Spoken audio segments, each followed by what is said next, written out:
किशनपुर के पौष इलाके में स्थित उनका घर आशियाना केवल ईंटों और पत्थरों से बनी इमारत नहीं था।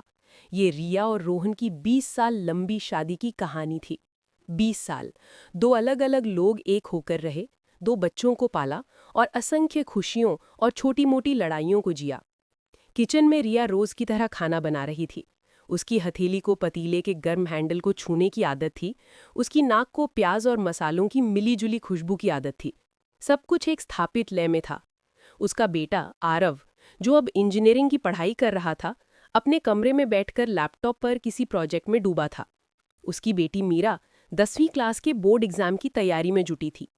रिया उन दोनों की सफलताओं को देखकर अक्सर सोचती थी कि उसने अपनी हाउसवाइफ की भूमिका को कितनी खूबी से निभाया है। 20 साल पहले रिया ने अपने फाइनेंशियल मैनेजमेंट के सपने को एक बक्से में बंद करके रख दिया था, ताकि वो रोहन के उभरते हुए व्यापार और घर को एक मजबूत नींव दे सके। उस समय रोहन उसे अक्सर कहता था, रिया, तुम मेरी सबसे बड़ी ताकत हो, तुम्हारे बिना ये सब मुमकिन नहीं था। पिछले 6 महीनों से रिया को लग रहा था जैसे उनके आशियाने की नींव में कहीं धीरे से दरार पड़ रही है। ये कोई अचानक आया तूफान नहीं था, बल्कि एक धीमी, लगातार होती हुई चूक थी। रोहन का व्यवहार बदल गया था। अब वो एक बड़ा बिजनेसमैन था और उसका देर से घर आना कोई नई बात नहीं थी। लेकिन अब देर से आने के बाद भी वो थका हुआ या प्यार से मुस्कुराने वाला नहीं लगता था। वो आते ही अपने होम ऑफिस में चला जाता और दरवाज़ा बंद कर लेता। डिनर टेबल पर भी उसका ध्यान कटलरी या परिवार की बातों पर कम, बल्कि अपने स्मार्टफोन पर ज्यादा रहता था। एक दिन रिया ने उसे टोक दिया, रोहन, क्या आजकल तुम्हारे बिजनेसमैन दोस्तों को डिनर के बाद मैसेज करने की आदत पड़ गई है? तुम आजकल घर पर भी नहीं होते? रिया ने थोड़े मजाक और थोड़ी शिकायत के लहजे में कहा। रोहन ने बिना नजर उठाए रूखेपन से जवाब दिया, तुम क्या जानो रिया, बिजनेसमैन की जिंदगी क्या होती है? ये सब तुम्हारे पुराने जमाने की चीजें नहीं है। और हाँ, मैंने तुम्हें कितनी बार कहा है कि मेरे काम में दखल मत दिया करो। उसकी आवाज में वो तीखापन था जो रिया ने पिछले 20 सालों में कभी नहीं सुना था। ये बात उसके दिल में एक कांटे की तरह चुभ गई। वो चुपचाप वहां से हट गई। अगले कुछ हफ्तों तक रोहन का व्यवहार और भी अजीब होता गया। उसने अचानक अपने फोन पर पासवर्ड लगा दिया, जबकि पहले वो खुलेआम कहीं भी उसे छोड़ देता था। उसके मैसेज नोटिफिकेशंस अब साइलेंट मोड पर रहते थे।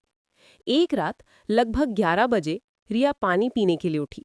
रोहन अभी अभी घर लौटा था और लिविंग रूम में अपना ब्रीफकेस रख रहा था। तभी उसके फोन पर पॉप की आवाज के साथ एक मैसेज आया। रोहन ने जिस तेजी और घबराहट के साथ फोन उठाया, वो रिया से छिपा नहीं रहा। उसने मैसेज देखा और उसका चेहरा तनाव से भर गया, जैसे उसे किसी ने रंगे हाथों पकड़ लिया हो। फिर उसने जल्दी से वो मैसेज डिलीट कर दिया। आप इतनी रात को? रिया ने धीरे से पूछा। ओ तुम, मैं बस एक जरूरी क्लाइंट का मैसेज था, बहुत थका हुआ हूँ, गुड नाइट। जब रोहन सीढ़ियां चढ़ रहा था, रिया की आंखें उस पल को याद कर रही थीं। रोहन का घबराया हुआ चेहरा, तेजी से मैसेज डिलीट करना और वो धीमी डरावनी पॉप की आवाज। रिया पहली बार डरी। ये रोहन का थकावट या काम नहीं था, ये उससे कुछ छिपाने की एक साफ कोशिश थी। उनके 20 साल के रिश्ते की नींव पर रिया को पहली बार एक ठंडा गहरा शक महसूस हुआ। रोहन का दफ्तर, उसकी तेजी से बढ़ती हुई financial consultancy firm global wealth advisory, उसकी दुनिया का केंद्र था। रिया और बच्चे घर के केंद्र में थे, लेकिन अब रोहन का झुकाव दफ्तर की ओर ज्यादा था। उसे लगता था कि घर पर रिया सिर्फ पुरानी बातें करती है, जबकि दफ्तर की ऊर्जा उसे नया और जिंदा दिल महसूस कराती है। ये महसूस और भी गहरा हो गया जब उनकी मार्केटिंग टीम में सिया नामक एक नई ट्रेनी ने ज्वाइन किया। सिया केवल 23 साल की थी, बिल्कुल नई ऊर्जा से भरपूर। वो आधुनिक थी, आत्मविश्वास से भरी थी और सबसे जरूरी, वो रोहन की उपलब्धियों को एक नए हीरो की तरह देखती थी। शुरुआत में रोहन का सिया की तरफ ध्यान केवल एक सीनियर मेंटर की तरह था, लेकिन धीरे धीरे उनकी बातचीत काम से हटकर व्यक्तिगत बातों पर केंद्रित होने लगी। सिया ने रोहन को बताया कि वो अपने करियर में उनसे कितनी प्रेरणा लेती है, और रोहन को ये तारीफ बेहद अच्छी लगी। घर पर जहां रिया कभी कभार ही उसकी तारीफ करती थी, क्योंकि 20 साल में तारीफ एक आदत बन जाती है, वहीं सिया का हर शब्द उसके अहम को सहलाता था। सर, आप कैसे इतनी सारी चीजें मैनेज कर लेते हैं, मैं तो एक ही प्रोजेक्ट में उलझ जाती हूँ, सिया कहती, और रोहन मुस्कुराता हुआ घंटों उसे जीवन के रहस्य समझाता। रिया को घर पर नजरअंदाज करने वाला रोहन ऑफिस में सिया को खुद से आधी उम्र का लगने लगा। उसे लगा कि वो अब भी जवान और आकर्षक है, और रिया की शिकायतों के कारण वो बेकार ही घर में बूढ़ा बन रहा है। देखते ही देखते शाम की ऑफिशियल मीटिंग्स अब डिनर मीटिंग्स में बदलने लगीं, और जरूरी काम अब देर रात तक चलने वाले मैसेजेस में। रोहन ने सिया का नंबर अपने फोन में एक नकली नाम से सेव रखा था, मिस्टर गुप्ता, क्लाइंट। वो ये सुनिश्चित करता था कि वो मैसेज केवल तब करे जब वो घर में अकेला हो या रिया से दूर हो। लेकिन रिया का शक अब धीरे धीरे पुख्ता होने लगा था।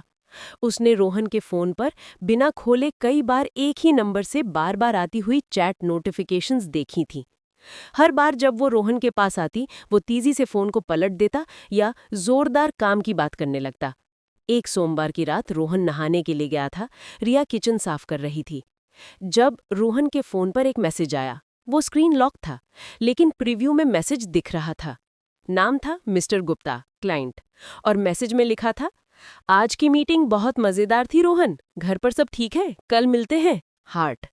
रिया का पूरा शरीर ठंडा पड़ गया। मिस्टर गुप्ता ने रोहन को उसके पहले नाम से बुलाया था और उसके साथ एक लाल दिल वाला इमोजी भेजा था। मिस्टर गुप्ता कभी किसी क्लाइंट का नाम नहीं हो सकता। रिया ने वो फोन नहीं उठाया। वो बस उस मैसेज को देखती रही जब तक कि वो डिसअपियर नहीं हो गया। उसे अब रोहन के चेहरे की घबराहट या उसके पासवर्ड का मतलब समझ आ गया था। शक अब हकीकत बन चुका था।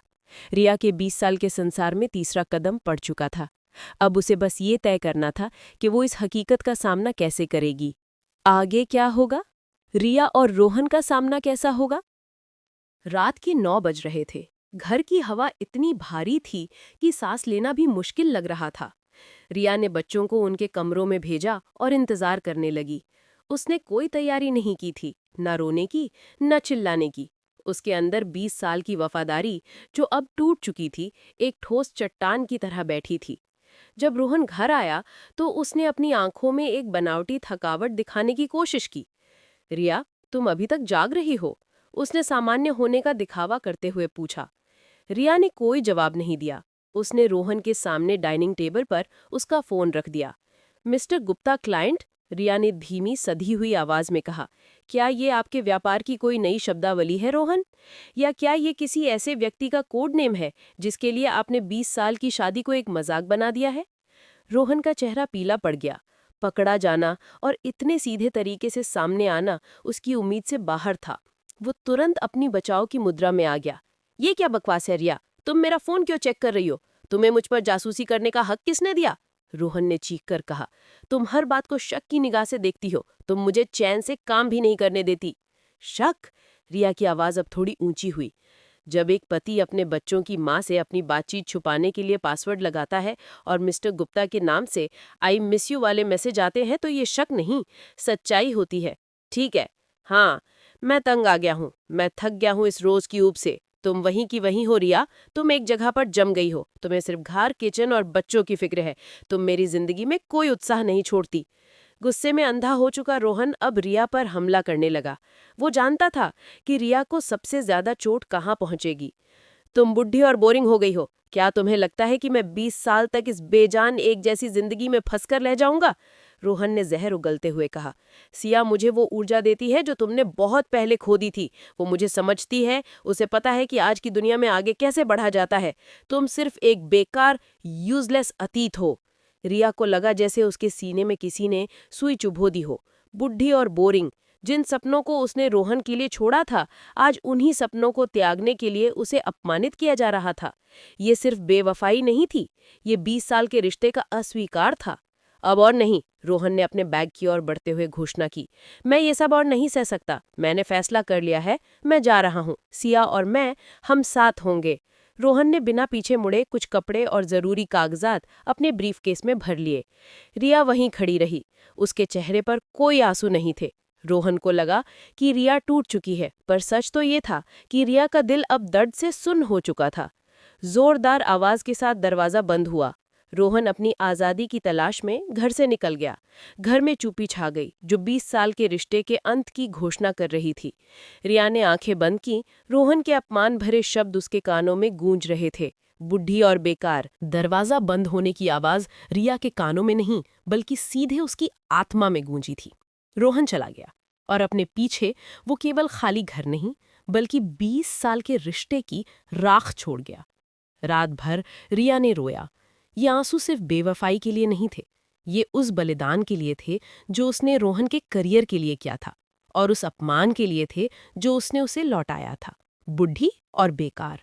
रिया जमीन पर बैठी रही, उसके शरीर का हर हिस्सा दर्द कर रहा था। ये दर्द दिल के टूटने का था, उस वफादारी का था जिसे कूड़ेदान में फेंक दिया गया था। अगले ही हफ्ते रोहन के वकील की तरफ से डाइवोर्स के कागजात आ गए।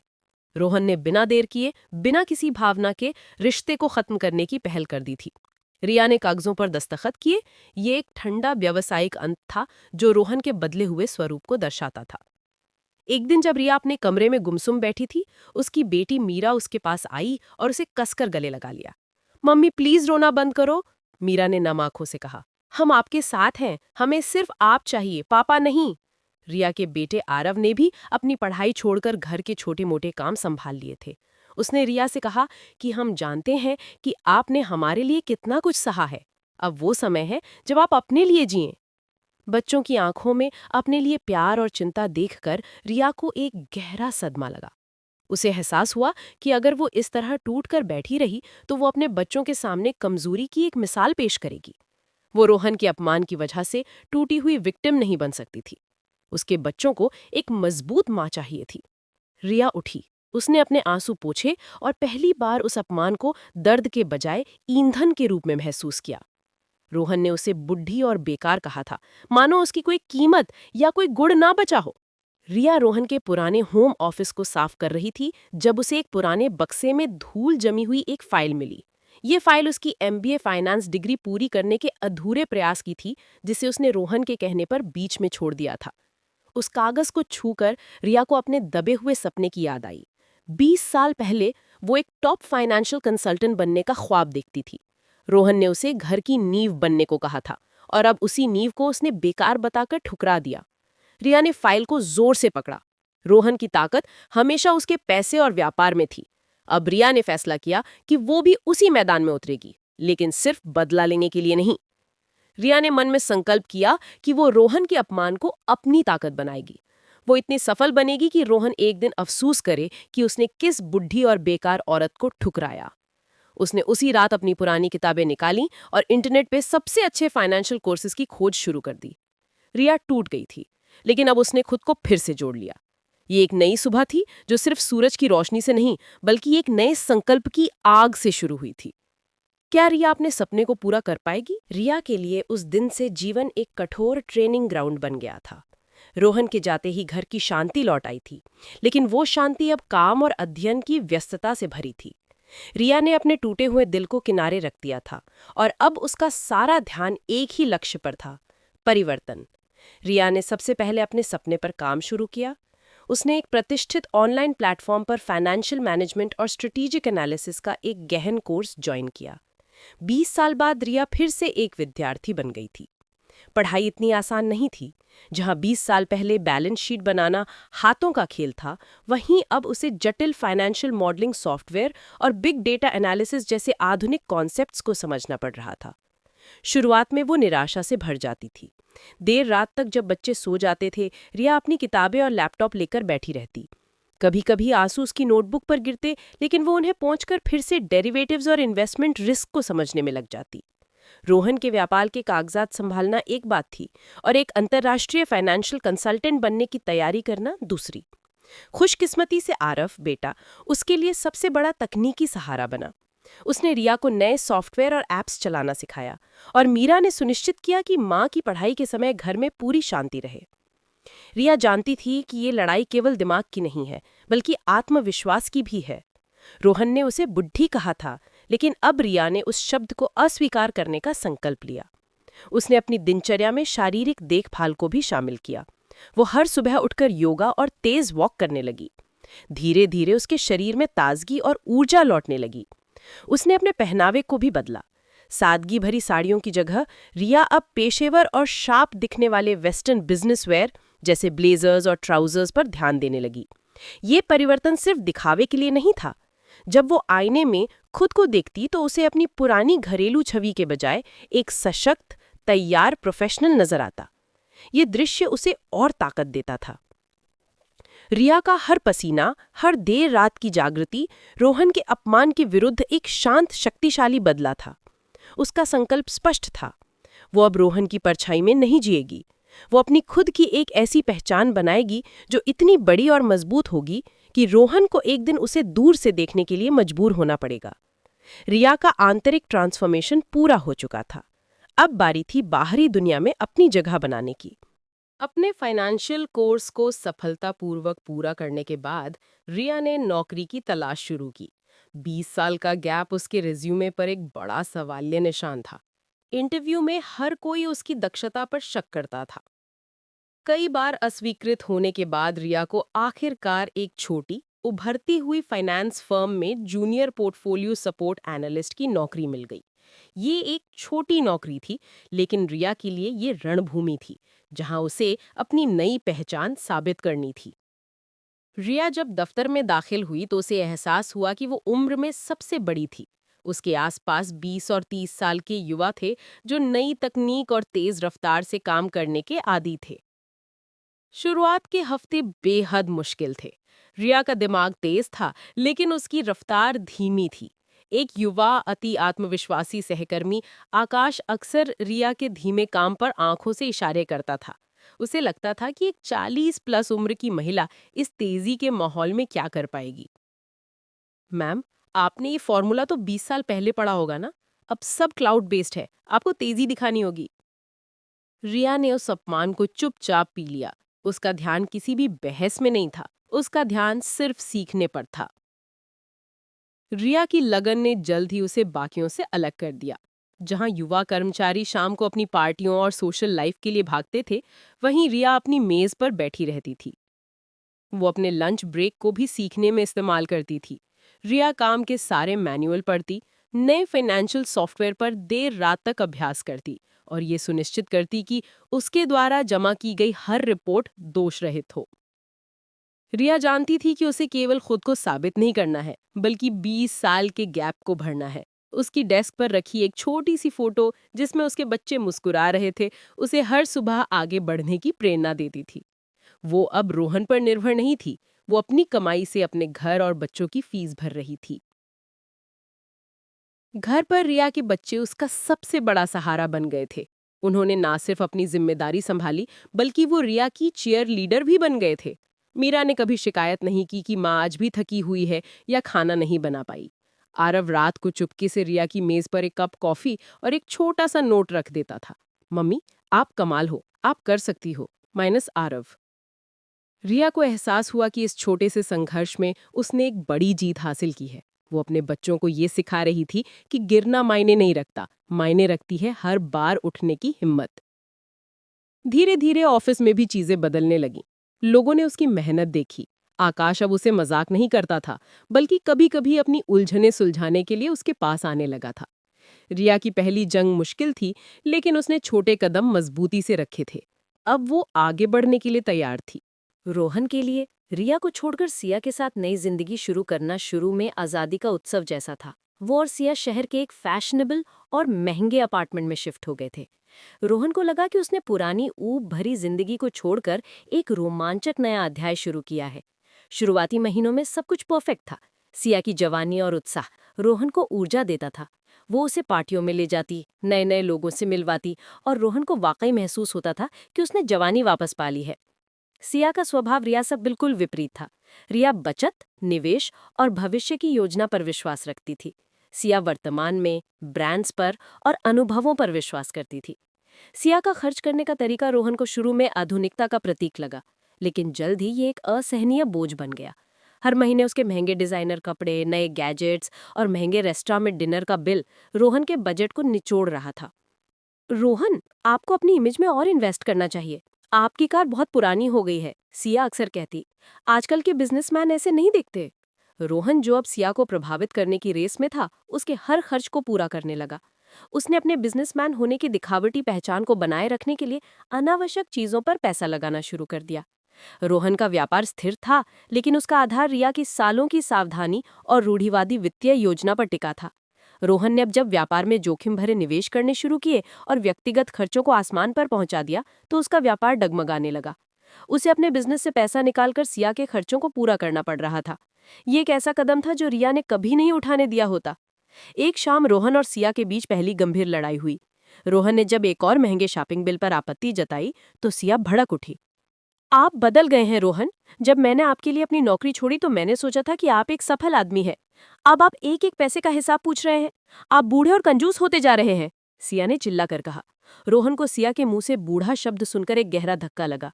ये वही अपमान था जो उसने रिया को दिया था। इस लड़ाई के बाद रोहन रात भर सोया नहीं। उसने पहली बार रिया की वित्तीय समझदारी को याद किया। रिया जानती थी कि व्यापार को कैसे संभाला जाता है, और वो जानती थी कि पैसा कमाना जितना जरूरी है, उससे ज्यादा जरूरी उसे संभालना है। सिया ने उसे जवान महसूस कराया था, लेकिन रिया ने उसे स्थिर महसूस कराया था। कुछ हफ्तों बाद रोहन के व्यापार पर सबसे बड़ी चोट पड़ी। एक बड़ा सरकारी कॉन्ट्रैक्ट हाथ से निकल गया और बैंक से लिया गया एक ओवरड्राफ्ट लोन चुकाने का समय आ गया था। रोहन के पास तत्काल नकद पूंजी यानी लिक्विड कैपिटल की भारी कमी थी। उससे अब एक बड़ा वित्तीय संकट दिखाई देने लगा। रोहन को एहसास हुआ कि वो खुशी और आज़ादी की तलाश में रिया और अपनी स्थिरता को खो चुका था। उसकी नई दुनिया की चमक अब फीकी पड़ रही थी, और उसके सामने एक बड़ा कर्ज और एक बेतहाशा खर्चीली साथी थी। 6 महीने के भीतर ही रिया ने अपनी पहली प्रमोशन हासिल कर ली। उसकी सबसे बड़ी ताकत थी अटेंशन टू डिटेल और जटिल समस्याओं को शांत दिमाग से सुलझाने की क्षमता, जो सालों के घरेलू और व्यापार प्रबंधन से आई थी। इसी दौरान फर्म की सीनियर पार्टनर श्रीमती मीना राव की नज़र रिया पर पड़ी। श्रीमती राव एक बेहद कड़क और सफल महिला थीं, जिन्होंने रिया में एक कच्चा हीरा देखा। एक ऐसी महिला जिसने जीवन में सब कुछ खोकर फिर से अपनी राह बनाई थी। मीना राव ने रिया को न केवल फाइनेंशियल स्ट्रैटेजी की पेचीदगियां सिखाई, बल्कि कॉरपोरेट जगत के नियम भी समझाए। राव रिया की बिजनेस मेंटर बन गईं। उनके मार्गदर्शन में रिया ने बड़े क्लाइंट से बातचीत करना, मर्जर्स और एक्विजिशंस की डील संभालना सीखा। रिया की सफलता की रफ्तार इतनी तेज थी कि 1 साल के भीतर ही उसे शहर की सबसे प्रतिष्ठित फाइनेंशियल संस्थाओं में से एक, ग्लोबल कैपिटल ग्रुप में vice president of investment strategy के पद पर काम करने का न्योता मिला। ये एक ऐसा मकाम था जिसके बारे में रिया ने कभी सोचा भी नहीं था। उसका नया दफ्तर शहर के सबसे ऊंचे टावर की 25वीं मंजिल पर था। वो अब केवल एक कर्मचारी नहीं थी, वो एक शक्तिशाली निर्णय लेने वाली थी। रिया का व्यक्तित्व पूरी तरह बदल चुका था। उसके बाल संवारे हुए थे, उसका पहनावा क्लासी और महंगा था, और उसका आत्मविश्वास उसके चलने के ढंग और हर शब्द में झलक रहा था। रोहन ने उसे बुढ़ी कहा था, लेकिन आज रिया 40 पार करने के बावजूद ज्यादा युवा और ज्यादा आकर्षक लग रही थी, क्योंकि असली आकर्षण आत्मविश्वास से आता है। वो अब हर महीने रोहन की साल भर की कमाई से ज्यादा कमाती थी, लेकिन ये पैसा सिर्फ पैसों के लिए नहीं था। ये पैसा आजादी, सम्मान और आत्म मूल्य का प्रतीक था। रिया ने अपनी मेहनत से अपनी किस्मत खुद लिखी थी। रिया ने अपने बच्चों के साथ मिलकर अपने पुराने घर को बेच दिया था और शहर के एक शांत, सुरक्षित इलाके में एक भव्य पेंट हाउस खरीद लिया था, जिसे उसने खुद डिजाइन किया था। रिया एक ऐसे मुकाम पर पहुंच चुकी थी जहां वो एक शांत, मजबूत और सफल महिला थी, और उस सफलता की चमक इतनी तेज थी कि वो जल्द ही किसी की आंखों को चौंधिया देने वाली थी। रिया अब पूरी तरह से ग्लोबल कैपिटल ग्रुप की टॉप एग्जीक्यूटिव थी। उसका दफ्तर कांच और स्टील से बना शहर के एक क्षितिज पर चमकता था। आज वो अपनी टीम के साथ एक अंतर्राष्ट्रीय निवेश फंड के साथ करोड़ों की डील फाइनल कर रही थी। रिया की बातचीत सधी हुई थी, पेशेवर थी और आत्मविश्वास से भरी थी। उसके चेहरे पर अब बीते कल की उदासी नहीं, बल्कि आने वाले कल की स्पष्टता थी। वो अब रोहन के अपमान को नहीं याद करती थी। वो इतनी आगे बढ़ चुकी थी कि रोहन उसके विचारों में एक धुंधली सी स्मृति मात्र रह गया था। उसका जीवन अब पीछे मुड़कर नहीं, बल्कि आगे की ओर देखने पर केंद्रित था, अपने बच्चों के भविष्य और अपने फर्म के विकास पर। रिया का घर अब शांति और समृद्धि का प्रतीक था।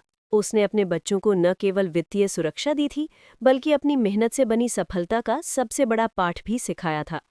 वहीं दूसरी ओर रोहन की दुनिया से कुड़ चुकी थी।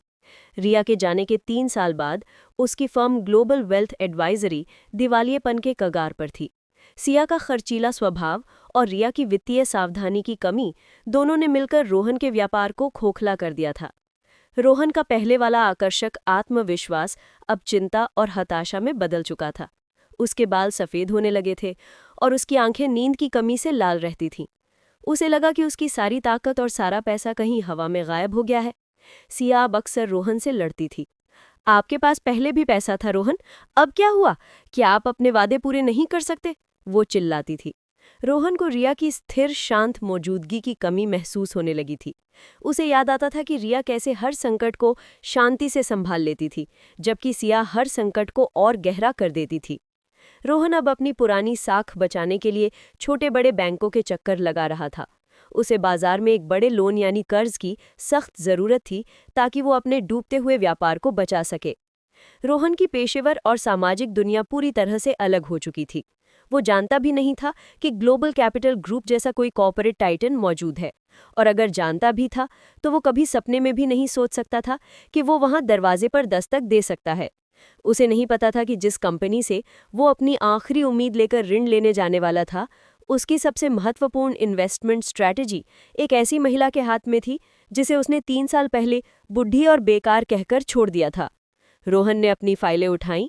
उसकी आंखों में एक अंतिम आशा थी। उसे अब किसी चमत्कार की जरूरत थी। रोहन के लिए ग्लोबल कैपिटल ग्रुप का दफ्तर किसी दूसरे ग्रह जैसा था। विशाल संगमरमर की लॉबी, क्रिस्टल सी साफ दीवारें और रिसेप्शन पर बैठी महिला की व्यावसायिक मुस्कान, सब कुछ रोहन की छोटी डूबती हुई दुनिया से बहुत अलग था। रोहन ने अपने फाइल वाले ब्रीफकेस को कसकर पकड़ा। ये उसकी आखिरी उम्मीद थी, या तो ये ऋण मिलेगा या उसका व्यापार हमेशा के लिए खत्म हो जाएगा। उसे एक आलीशान वेटिंग एरिया में बिठाया गया, जहां वो 20 मिनट तक बेचैनी से इंतजार करता रहा। हर गुजरता मिनट उसे याद दिला रहा था कि वो यहाँ कितना बेमेल और कमजोर है। उसे रिया की याद आई कि अगर वो उसके साथ होती तो शायद वो इस बड़ी कंपनी के नियमों को समझने में उसकी मदद कर पाती। आखिरकार एक सहायक उसे 25वीं मंजिल पर कॉन्फ्रेंस रूम तक ले गया। रूम के अंदर रोहन ने अपनी बात आत्मविश्वास से शुरू करने की तैयारी की। ये एक बहुत बड़ी मीटिंग थी और उसे अपना सर्वश्रेष्ठ प्रदर्शन करना था। ठीक 2 मिनट बाद दरवाजा खुला। मीटिंग में 3 लोग थे, 2 पुरुष और एक महिला। लेकिन रोहन की आंखें केवल महिला पर टिकी रहीं। वो महिला जो टीम का नेतृत्व कर रही थी, किसी ऊंचे सिंहासन पर बैठी रानी सी लग रही थी। उसने गहरे नीले रंग का बिल्कुल फिटिंग वाला कॉर्पोरेट सूट पहना था। उसका हेयर स्टाइल साफ और शार्प था और उसकी आंखें सीधे और सधे हुए आत्मविश्वास से भरी थी। उसकी उंगलियों में अंगूठियों का शोर नहीं था, बल्कि कलाई पर केवल एक महंगी क्लासिक घड़ी थी। रोहन का दिल 1 सेकंड के लिए जोर से धड़का। उसे लगा, क्या ये कोई फिल्म स्टार है? रोहन ने अपनी आंखों को मड़ोड़ कर देखा। ये चेहरा कहीं देखा हुआ लगता है। वो उसकी पुरानी रिश्तेदार, कोई दोस्त की बहन। वो अपनी याददाश्त पर जोर देने लगा, लेकिन घबराहट और वित्तीय संकट के बोझ तले उसका दिमाग काम नहीं कर रहा था। ये तो बहुत ही शक्तिशाली और शानदार महिला है, रोहन ने अपने मन में सोचा। उसका पूरा ध्यान अपने काम पर है। रोहन ने तुरंत उस हल्के से पहचान के विचार को अपने दिमाग से हटा दिया। उसकी रिया तो घर संभालने वाली एक साधारण महिला थी। वो कभी भी इतनी विशाल और भव्य नहीं दिख सकती थी। उसने खुद को समझाया, ये तो कोई महत्वपूर्ण हस्ती होगी। मेरी रिया यहाँ क्या कर सकती है? जैसे ही रोहन ने अपना ब्रीफकेस खोला, उस महिला ने अपनी तीखी व्यावसायिक आवाज में बात शुरू की। गुड आफ्टरनून मिस्टर रोहन, मैं वाइस प्रेसिडेंट हूँ और हम आपकी फाइल देख रहे हैं। अपना प्रेजेंटेशन शुरू करने से पहले मैं अपना परिचय देना चाहूंगी। महिला ने अपनी नजरें रोहन के चेहरे पर स्थिर की और एक हल्की लेकिन सधी हुई मुस्कान से कहा, मेरा नाम रिया है। रोहन के हाथ से फाइल छूट गई। अब रोहन को यह एहसास होगा कि उसकी शक्ति का स्रोत कौन है। रिया के मुंह से मेरा नाम रिया है सुनते ही रोहन के हाथ से उसका फाइल ब्रीफकेस टेबल पर जोर से गिरा। वो आवाज उस खूबसूरत शांत कमरे में किसी बम विस्फोट जैसी गूंजी। रोहन की सांसें तेज हो गईं। वो रिया को देखता रहा, लेकिन उसका दिमाग उस चेहरे को उस साधारण महिला से जोड़ नहीं पा रहा था जिसे वो रोज घर में देखता था। ये महिला की आंखों में शीतल गणनात्मक शक्ति थी, न कि 20 साल पुरानी परिचित की नम्रता। रोहन लड़खड़ा कर खड़ा हुआ। तुम रिया? ये तुम कैसे? रिया के चेहरे पर एक भी भाव नहीं आया। उसका व्यवहार एक कड़क दीवार जैसा था। उसने न तो उसे अपना पुराना पति माना और न ही उसे कोई व्यक्तिगत पहचान दी। उसके लिए रोहन सिर्फ एक संभावित क्लाइंट था जिसकी फाइल में भारी घाटा दिख रहा था। मिस्टर रोहन, अगर आपका ध्यान वापस मीटिंग पर आ जाए तो बेहतर होगा, रिया ने अपनी बिजनेस आवाज में कहा। वो इतनी शांत और पेशेवर थी कि रोहन को लगा जैसे वो कोई सपना देख रहा है। रिया ने मेज पर रखे फाइनेंशियल स्टेटमेंट की ओर इशारा किया। जैसा कि मैंने कहा, मैं रिया हूं और मैं इस फर्म की vice president of investment strategy हूं। मैं आपके ऋण आवेदन को देख रही हूं। आपकी फाइल में आपके व्यापार ग्लोबल वेल्थ एडवाइजरी के पिछले 2 वर्षों की कार्यक्षमता यानी परफॉर्मेंस का विस्तृत विश्लेषण शामिल है। रिया ने रोहन के व्यापार के उन छोटे छोटे नुक्सों पर सवाल उठाना शुरू कर दिया जिन्हें रोहन ने रिया के साथ रहते हुए हमेशा नजरअंदाज किया था।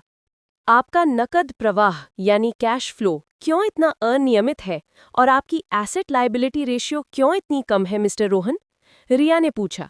रोहन का दिमाग अब भी अपनी पिछली रिया और इस नई शानदार रिया के बीच झूल रहा था। रिया जिसे उसने बेकार कहा था, वो आज करोड़ों के फाइनेंशियल साम्राज्य को संभाल रही थी। वो रिया जो उसके बिजनेस के कागज भी ठीक से नहीं पढ़ पाती थी, वो आज उसके बिजनेस की हर एक कमजोरी को माइक्रोस्कोप से देख रही थी। रोहन को उस अपमान भरे दिन की याद आई जब उसने रिया को बुढ़ी और बोरिंग कहा था। वो अपमान आज इस कमरे की शीतलता में वापस आ गया था, लेकिन इस बार वो अपमान रिया की तरफ से नहीं बल्कि उसकी अविश्वसनीय सफलता की तरफ से आ रहा था। वो बोल नहीं पाया। उसका सारा आत्मविश्वास जो उसने बड़ी मुश्किल से बटोर कर लाया था, रिया की 2 टूक व्यावसायिक निगाहों के सामने चूर चूर हो गया। मिस्टर रोहन, क्या आप जवाब देने की स्थिति में हैं? रिया ने पूरी गंभीरता से पूछा। अगर नहीं तो हमें ये मीटिंग स्थगित करनी होगी। ये रिया का रूखापन नहीं था, ये उसकी अनासक्ति थी। रोहन को लगा कि रिया को उससे नफरत भी नहीं है और यही चीज सबसे ज्यादा दर्द दे रही थी। वो उसके लिए अब कोई मायने नहीं रखती थी। रोहन अब भी सदमे में था, लेकिन रिया ने उसे और ज्यादा वक्त नहीं दिया। उसने अपनी आंखें फाइल पर गड़ाई और सीधे काम पर आ गई। अब वहां रिया और रोहन नहीं थे, वहां वाइस प्रेसिडेंट रिया और ऋण आवेदक मिस्टर रोहन थे। मिस्टर रोहन, हमें आपकी व्यावसायिक योजना बिजनेस प्लान में कुछ स्पष्ट विरोधाभास दिखाई दे रहे हैं, रिया ने मेज पर अपनी उंगलियां थपथपाते हुए कहा। रिया ने अपने टैबलेट पर कुछ ग्राफिक्स प्रदर्शित किए। पिछले 3 सालों में आपकी कंपनी की तरल पूंजी लिक्विडिटी 65% तक घट गई है। आप अपनी तरफ से तर्क दे रहे हैं कि ये बाजार की अस्थिरता के कारण हुआ है, लेकिन मेरा विश्लेषण कुछ और कहता है। रिया ने रोहन के व्यापार के अंदरूनी हिस्सों को चीरना शुरू कर दिया। वो ऐसे तकनीकी सवाल पूछ रही थी जिनके जवाब देना रोहन के लिए भी मुश्किल था। आपने 2 साल पहले मार्केटिंग और ब्रांडिंग में एक बड़ा निवेश दिखाया है। क्या आप समझा सकते हैं कि इस निवेश का रिटर्न ऑन इन्वेस्टमेंट ROI इतना निराशाजनक क्यों रहा? और क्या ये खर्च उस समय आपकी कंपनी की वित्तीय स्थिति के लिए वास्तव में आवश्यक था? रिया ने पूछा। उसकी आवाज में जरा भी भावना नहीं थी। रोहन पसीना पोंछते हुए लड़खड़ाया। उसे याद आया कि वो बड़ा निवेश सिया के कहने पर किया गया था ताकि वो आधुनिक दिख सके और सिया के दोस्तों के सामने उसकी इमेज अच्छी बनी रहे। वो मार्केट में बने रहने के लिए जरूरी था। नया प्रतिस्पर्धा का माहौल है, रोहन ने हकलाते हुए जवाब दिया। प्रतिस्पर्धा का माहौल? रिया ने उनकी बात ही बीच में काट दी। या व्यक्तिगत दिखावे का माहौल? आपकी कंपनी की मूल संरचना कोर इंफ्रास्ट्रक्चर पुरानी हो रही है, लेकिन आप फ्रंट एंड पर पैसा खर्च कर रहे हैं जिसका कोई ठोस लाभ नहीं मिल रहा है। कमरे में तनाव इतना ज्यादा था कि कटलरी की हल्की सी आवाज भी गूंज रही थी। रोहन को लगा जैसे रिया उसके व्यापारिक फैसलों का नहीं बल्कि उसके जीवन के फैसलों का लेखा जोखा ले रही है। रिया ने एक अंतिम निर्णायक सवाल किया। मिस्टर रोहन, आपकी फाइल में स्पष्ट है कि आपने अपने व्यक्तिगत खर्चों के लिए कंपनी के रिजर्व फंड का इस्तेमाल किया है। जो इंसान अपने व्यापार की सुरक्षा पूंजी को बिना सोचे समझे खर्च कर सकता है, उसे हम एक विश्वसनीय ग्राहक कैसे मान सकते हैं? ये सवाल अब पूरी तरह से निजी हो चुका था। रोहन की आंखों में आंसू आने वाले थे। रिया सिर्फ पैसों की बात नहीं कर रही थी, वो उस विश्वास की बात कर रही थी जिसे रोहन ने खर्च कर दिया था, वो विश्वास जो रिया ने 20 साल तक बनाया था। रोहन ने अपनी निराशा में सिर झुका लिया। वो पूरी तरह से हार चुका था। उसे पता था कि रिया जिसने उसे एक बार बेकार कहा था, अब उसे व्यावसायिक रूप से अयोग्य घोषित करने जा रही थी। रिया ने फाइल को बंद किया और उसे मेज के बीच में रख दिया। उसकी आंखें क्षण भर के लिए रोहन की निराश आंखों से मिली, लेकिन उसमें कोई जीत की भावना नहीं थी, केवल ठोस व्यावसायिकता थी। मिस्टर रोहन, रिया ने अपनी शांत, निर्णयात्मक आवाज में कहा, हमने आपके ऋण आवेदन पर विचार किया है। आपके व्यापार की वर्तमान वित्तीय स्थिति, विशेष रूप से तरल पूंजी यानी लिक्विडिटी की कमी और पिछले 2 वर्षों के अस्थिर खर्चे यानी वॉलेटाइल एक्सपेंसेस को देखते हुए ग्लोबल कैपिटल ग्रुप आपको ऋण देने में सक्षम नहीं है। आपका आवेदन अस्वीकार किया जाता है। रोहन के लिए ये झटका विनाशकारी था। उसकी आंखों के सामने अंधेरा छा गया। ये सिर्फ एक ऋण का इनकार नहीं था, ये उसके व्यापार, उसकी आज़ादी और सिया के साथ उसके भविष्य का इनकार था। जब रोहन निराश होकर उठने लगा तो रिया ने उसे पहली और आखिरी बार व्यक्तिगत तौर पर संबोधित किया। उसकी आवाज़ धीमी थी, लेकिन उसकी शक्ति पूरे कमरे में गूंज गई। मिस्टर रोहन, एक आखिरी बात। रिया ने रोहन की आंखों में देखा। पहली बार उसने मिस्टर रोहन का प्रयोग नहीं किया। 3 साल पहले आपने मुझे छोड़ दिया था, ये कहकर कि मैं बुढ़ी और बेकार हूं। आपने अपने जीवन के सबसे सच्चे और भरोसेमंद इन्वेस्टमेंट, अपनी पत्नी और परिवार को मूल्यवान नहीं समझा। रिया की आवाज में कोई गुस्सा नहीं था, बस एक अटल सत्य था। आपने मुझे छोड़ दिया क्योंकि मैं आपके लिए पर्याप्त रोमांचक नहीं थी। आपने अपनी मेहनत की कमाई को फालतू के दिखावे और अनावश्यक खर्चों पर नष्ट कर दिया, ठीक वैसे ही जैसे कि आपने अपनी स्थिरता को नष्ट किया। रिया ने अपने सामने रखी फाइल की ओर इशारा किया। जो इंसान अपने जीवन के मूल सच्चे इन्वेस्टमेंट की कद्र नहीं कर सका, वो अपने नए व्यापार के मूलधन की कद्र भी नहीं कर पाएगा। इसलिए हम आप पर भरोसा नहीं कर सकते। आपकी ये असफलता मेरा बदला नहीं है, रिया ने अंत में कहा। यह आपकी अपनी गलतियों का परिणाम है, mister Rohan. Good day. Rohan को लगा जैसे किसी ने उसे बीच सड़क पर निर्वस्त्र कर दिया हो। वो शब्द बूढ़ी और बेकार उसकी आंखों के सामने नाचने लगे। उसे एहसास हुआ कि रिया की सफलता ही उसका सबसे बड़ा, सबसे भयानक बदला था। उसने जिस महिला को कूड़ा समझा था, वो आज सोने का पहाड़ बन चुकी थी। रिया ने उसे बर्बाद नहीं किया था। रिया ने बस उसे उसकी अपनी चुनी हुई राह पर अकेला छोड़ दिया था, और वो राह उसे सीधे इस निराशाजनक अंत तक ले आई थी। रोहन वहां से चला गया। वो जानता था कि अब उसका व्यापार डूब जाएगा। उसके पास अब न रिया थी, न व्यापार और न ही आत्मसम्मान। रोहन को अपनी गलती का एहसास एक कड़वे सत्य के रूप में हुआ। उसने दौलत और रिश्ते दोनों का प्रबंधन करने वाली अपनी सबसे बड़ी संपत्ति को खो दिया था। रोहन के ऋण आवेदन को अस्वीकार करने के बाद रिया ने एक गहरी सांस ली। वो क्षण उसके पिछले जीवन का एक अंतिम अध्याय था, जिसे अब उसने बंद कर दिया था। इस क्षण के बाद उसके जीवन का एकमात्र ध्यान आज़ादी और आत्मसम्मान पर था। रिया अब एक ऐसी जगह पर थी जहां उसकी खुशी किसी दूसरे पर निर्भर नहीं करती थी। वो अपने नए खूबसूरत पेंट हाउस में अपने बच्चों के साथ शान जीवन जी रही थी। उसका बेटा आरव अब कॉलेज में उत्कृष्टता प्राप्त कर रहा था, और बेटी मीरा अपनी माँ की सफलता को अपने लिए सबसे बड़ी प्रेरणा मानती थी। रिया ने एक स्वस्थ और परिपक्व सामाजिक दायरा बनाया। उसके दोस्त वही थे जो उसकी बुद्धि, काम और समर्पण की कद्र करते थे, न कि केवल उसके पति की हैसियत की।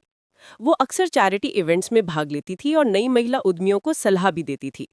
ये सब उसे आंतरिक रूप से संतुष्टि देता था। उसकी खुशी अब महंगे कपड़े या शानदार पार्टियों में नहीं थी, बल्कि अपनी योग्यता पर थी। उसने अपने पैरों पर खड़े होकर अपने बच्चों के लिए एक मजबूत भविष्य बनाया था। रिया को एहसास हुआ कि आज़ादी का अर्थ सिर्फ तलाक नहीं है, ये जीवन को अपनी शर्तों पर जीने की शक्ति है। रोहन का अकेलापन और सिया का छोड़ जाना। ऋण अस्वीकृत होने के कुछ हफ्तों के भीतर रोहन का व्यापार ग्लोबल वेल्थ एडवाइजरी आधिकारिक तौर पर बंद हो गया। उसके पास देनदारों को चुकाने के लिए कुछ नहीं बचा था, और उसे शहर का महंगा अपार्टमेंट छोड़ना पड़ा। जैसे ही रोहन की दौलत और रुतबा खत्म हुआ, सिया का मोह भी खत्म हो गया। एक शाम जब रोहन हताश होकर एक सस्ते अपार्टमेंट में सामान बांध रहा था, तो सिया ने उसे साफ साफ कह दिया, मैं इस तरह की गरीबी में नहीं रह सकती रोहन। आपने अपने व्यापार को संभाला नहीं, और आप मुझसे उम्मीद कर रहे हैं कि मैं आपके साथ मुश्किलों का सामना करूं। ये सब आपकी गलती है। सिया ने रोहन को छोड़ दिया जैसे रोहन ने रिया को उस वक्त छोड़ा था जब उसे उसकी सबसे ज्यादा जरूरत थी। सिया ने उसे छोड़ने से पहले एक अंतिम वार किया, आप बूढ़े और बोरिंग हो चुके हैं। रोहन टूट गया। वो एक सस्ते किराए के कमरे में अकेला रह गया। उसके पास अपना प्यार था, न सम्मान और न ही सिया का फेस, जिसके लिए उसने रिया की स्थिरता को ठुकरा दिया था। उसे पहली बार रिया की चुप्पी, उसका त्याग और उसकी बचत का महत्व समझ में आया। रिया का प्यार मजबूत नींव की तरह था, जबकि सिया का प्यार रंग बिरंगे गुब्बारे की तरह था, जो हवा निकलते ही फट गया। रोहन को एहसास हुआ कि रिया की सफलता सिर्फ पैसे कमाने में नहीं थी, बल्कि उसके चरित्र की मजबूती में थी। वो आज अपनी अकेली उदास जिंदगी को रिया की सम्मानित खुशहाल जिंदगी से तुलना कर रहा था। रोहन जानता था कि उसने अपने हाथों से अपनी बर्बादी लिखी थी। रोहन के जीवन में आई बर्बादी ने उसे बहुत बड़ा सबक सिखाया था। उसने अपनी पुरानी दौलत और दर्जे को खो दिया था, लेकिन उसके अंदर अब विनम्रता और सत्य की समझ आ गई थी। वो अब एक साधारण जीवन जी रहा था, अपने कर्ज चुकाने के लिए छोटे मोटे सलाहकार का काम कर रहा था। उसका पछतावा गहरा और स्थायी था। उसे रिया की सफलता से ईर्ष्या नहीं थी, बल्कि अपनी गलती पर अफसोस था कि उसने सच्ची कीमत को नहीं पहचाना। रिया ने अपनी सफलता को एक नए मुकाम पर पहुंचाया। वो अब सिर्फ वाइस प्रेसिडेंट नहीं थी, वो एक प्रेरणा स्रोत थी। उसकी सफलता का शोर पूरी कॉरपोरेट दुनिया में गूंजता था। उसका आत्मविश्वास उसके काम और उसके चेहरे पर शांति के रूप में झलकता था। उसने रोहन को पूरी तरह से माफ कर दिया था, क्योंकि नफरत रखने का मतलब था उसे अपने विचारों में जगह देना। रिया पूरी तरह से आजाद थी। उसके बच्चे आरव और मीरा अब बड़े हो चुके थे और अपनी माँ की असाधारण यात्रा पर बेहद गर्व करते थे। रिया की खुशी अब उसकी कमाई में नहीं थी, बल्कि उसके आत्मसम्मान में थी। एक शाम रोहन एक व्यस्त कॉर्पोरेट टावर के पास से गुजर रहा था। उसने देखा कि रिया बाहर आ रही है। वो एक भव्य आत्मविश्वास से भरी हस्ती थी, जो अपने बच्चों आरव, जो अब एक फाइनेंशियल इंटर्न बन चुका था, और मीरा के साथ हंसते हुए अपनी महंगी कार की तरफ जा रही थी। रिया ने रोहन को नहीं देखा। रोहन वहां से हिल भी नहीं पाया। उसने दूर से रिया को देखा। वो रिया नहीं थी जिसे उसने बुढ़ी और बेकार कहा था। वो एक ऐसी महिला थी जिसने खुद को तराशा था। रोहन की आंखों में आंसू थे, लेकिन ये आंसू दुख के नहीं थे। ये इस बात के थे कि उसने अपनी सबसे बड़ी संपत्ति को ठुकरा दिया था, और वो संपत्ति आज सबके लिए एक मूल्यवान प्रेरणा बन गई थी। रोहन को पहली बार सच में एहसास हुआ कि उसका बदला रिया की बर्बादी नहीं, बल्कि रिया की ये शानदार सफलता थी। रोहन ने बिना कोई आवाज किए मुड़कर दूसरी तरफ चल दिया। उसने रिया से माफी मांगने की कोशिश नहीं की, क्योंकि वो जानता था कि कुछ गलतियां इतनी बड़ी होती हैं कि माफी मांगने से उन्हें ठीक नहीं किया जा सकता। अब उसे अपनी जिंदगी अकेले जीनी थी, उस सबक के साथ जो उसे अपनी सबसे बड़ी गलती से मिला था। ये कहानी रिया की जीत और रोहन की हार की नहीं है। ये कहानी मूल्य की है। जीवन का सार्थक सफर यही सिखाता है कि जो इंसान अपने साथ खड़ी ईमानदार और वफादार स्थिरता, यानी हॉनेस्ट एंड लॉयल स्टेबिलिटी की कदर नहीं कर सकता, वो कभी भी किसी नए रिश्ते या व्यापार की दौलत को संभाल नहीं पाएगा। रिया ने सिद्ध किया कि अपमान को कमजोरी नहीं, बल्कि परिवर्तन का ईंधन बनाया जा सकता है। और रोहन ने पाया कि ट्रू वेल्थ वो नहीं है जिसे आप कमाते हैं, बल्कि वो है जिसे आप सम्मान और कमिटमेंट के साथ संभाल कर रखते हैं। नेक्स्ट पार्ट के लिए लाइक और सब्सक्राइब करना ना भूलें।